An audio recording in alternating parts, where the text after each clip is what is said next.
Peter Pan, Chapter 16, Part 2.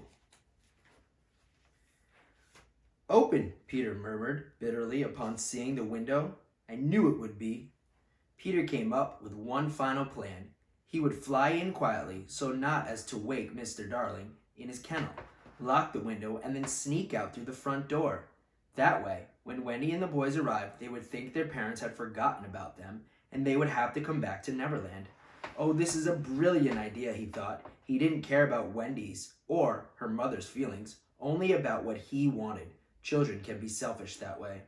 On his way back out of the house, however, Peter passed Mrs. Darling sleeping by the fire.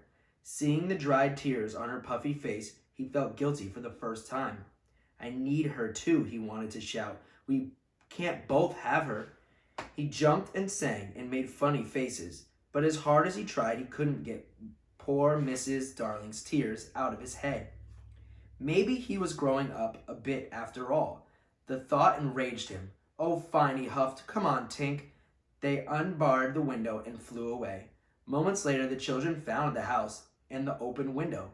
They landed softly on their old bedroom floor. Michael didn't even recognize the place. "This looks familiar," he said. "Of course, silly. It's our room," said John. "There's Nana's kennel," Wendy cried, and they all rushed to look inside. But in place of Nana, they saw a man. "It's Father," Wendy said. "Let me see Father," Michael begged. He didn't remember his father.